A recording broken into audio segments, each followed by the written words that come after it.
The Great Depression led the United States into a downward spiral of utter despair. This resulted in controversy, leadership, and hope. It was a series of sudden events that led our country into turmoil. Nobody expected it, and nobody was prepared, except for one man's stance against the growing desperation, Franklin Delano Roosevelt.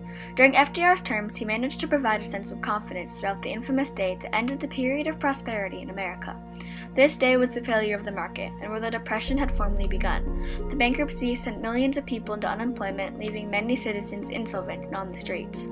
FDR rose amongst the chaos and took a stand by reforming a nation and shaping a new government by creating a series of programs to overcome the nation's debt, in which he called the New Deal.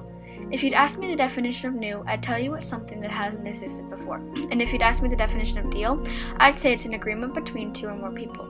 But by putting these two factors together, it doesn't create the concept of FDR's New Deal. Rewind about 11 years before World War II officially began. We would witness the exciting times of the Roaring Twenties. The 1920s were known as the Grace Period experienced by the United States. The country was in a place of prosperity. Parties were thrown and new methods of life were in motion. Jazz music started to thrive and women began to explore new ideas such as styles and their rights. Everything was seeming to run smoothly. Although the time was full of life, in the words of Geoffrey Chaucer, all good things must come to an end, and this era was the exact representation of his words. Soon after came the dark cloud of despair. It washed over the country in the form of one day, labeled Black Thursday, which took place on October 24, 1929. This was the first crash of the stock market, where an overwhelming number of stocks were traded throughout the exchange. Everyone was in panic, and the country was thrown into a vicious state of pandemonium. Next came Black Tuesday, a result of the previous crash. Black Tuesday occurred only 5 days afterwards on October 29th, when the investors who held stock began to trade theirs in one mess of a flurry. The total amount of traded shares between the days was approximately 28.9 million shares, creating what we know as the Great Depression. The collapse had such an immense impact on America because in 1925, the stock market held the total appraisement at $27 billion. A fallout between a system that contained a value that high only meant destruction. Still, there was the belief that the economy was in a depression months prior to these crashes. The early stages of the Depression had been under the presidency of Herbert Hoover. Many of the citizens had looked to place blame upon someone or something. Thus, it mostly fell onto Hoover's shoulders, seeing as he was the man in charge. In the defense of the president, he had a certain limit he had to confine himself with. He had only a budget of under $4 billion to fix the broken state of the country.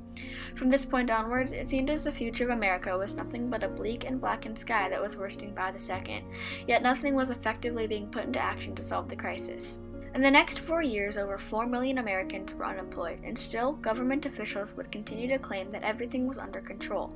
President Hoover had said on May 1, 1930, "But the crash only took place 6 months ago. I am convinced we have now passed the worst, and with continued unity of effort we shall rapidly recover. There is one certainty of the future of a people of the resources, intelligence, and character of the people of the United States. That is prosperity." His words were quite the contrary, for the position of the nation would say otherwise. Many people had begun to protest for refunds and for money. Previous soldiers who had been promised funding initiated the Bonus March in June of 1932 to redeem this money at a sooner time. The aftermath from this bankruptcy caused the population from the Great Plains to decline as the residents had packed up and moved to California and Arizona. Over 600 people were caught attempting to hitch rides in these trains, due to the fact that incomes were 60% higher in those areas. The Depression did not only impact us, it was a national change that affected both sale and trade in other countries as well, a possible reason in how these events could have powered extremist forces in other nations. As a result of Hoover's lack of a structured plan, it made the election of 1932 a much easier decision of two candidates, Franklin and Herbert. FDR quickly became the Democratic representative and was elected president. When he had first taken office, over 1 million people were homeless and unemployment rates had skyrocketed to 12 million people. "I pledge you, I pledge myself, to a new deal for the American people." Franklin immediately spoke on the occurrences, trying to console the millions of people who were looking to him for a leader. And thus, through his candidacy and convincing words, it was born, the New Deal, a group of government programs and policies established under Franklin D. Roosevelt under the 1930s. It was intended to bring quick economic relief, change in industry, agriculture, labor, and a large increase on federal standpoints and government power. Upon his inauguration, the newly elected president had already sprung into action, launching what is considered his first 100 days. These consisted of the first 3 months he had been in office. FDR had noticed the nation's need for a leader, which led him to reshape the country's layout by giving the government more control. Whether this was an ethical solution is still being pondered over today. Just in the year of 1932, 1,456 banks had been led to failure out of the 9,000 total, this leading FDR to establish the Emergency Banking Act, which is also known as the 4-day banking holiday. The act provided empowerment to the president by giving him control over the time banks could be reopened or to assist the ones that were in need of help. It separated them into 4 different categories based upon their positions. There was fit to reopen, allowed a certain percent to be withdrawn, brink of collapsing, and unfit to continue, the last section making up 5% of the banks. But organizing these, it seemed to bestow a fraction of sense and structure through the chaos breaking out amongst the people alike. Throughout these first 3 months, Roosevelt established and passed 15 major articles of legislation. Not only that, he began a new generation of technology. He started a radio channel that was broadcasted all across the United States, with over 60 million listeners. He called these fireside chats, and this began on March 12, 1933. FDR used this method of communication as a way to personally connect with the citizens and to create an aura of confidence. He spread this confidence to the people and gave them a new direction to look forward to. He started to pave a way to a 20th century with a more involved type of media style. Within that time frame, he also passed the Tennessee Valley Authority, one of the first programs that had been established. It supplied electricity and protected those who had been victim to certain natural disasters as well.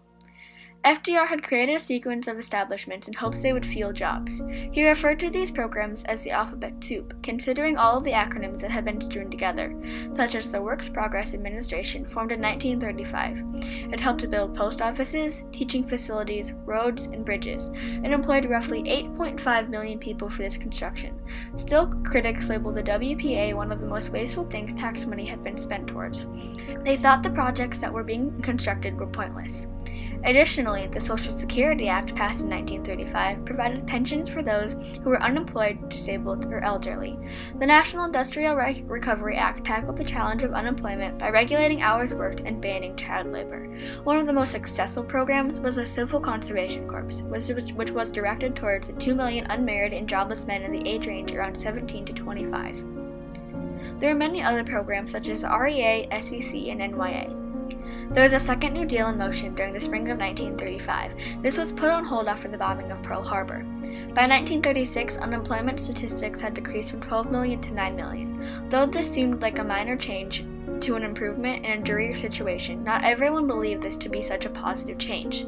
There was a group who strongly disagreed, and they called themselves the Four Horsemen. They consisted of Pierce Butler, George Sutherland, Willis Van Devonter, and James McReynolds. The Horsemen would continuously vote to cancel out almost every aspect of the New Deal. Not all citizens had an opportunity to show their disliking, but they still expressed it. A decent amount of the people had a notion that FDR wasn't tending to the poor as much as he was focused on the wealthy. Additionally, there was controversy between FDR's standpoints and beliefs. He never fully committed to civil or women's rights. He would only give them a minor mentioning towards the subjects. The court had also voted against promoting minimum wage for women and children. The possibility that the New Deal did not ensure constitutional rights to all of the populace was widely known and considered. The Great Depression hadn't ended through Roosevelt's methods, for the New Deal only could delay an inevitable, but never had a country been more grateful for war. The bombing of Pearl Harbor gave the nation the job openings it needed, and the once prominent country began to rebuild itself from the ashes in which it had been hiding.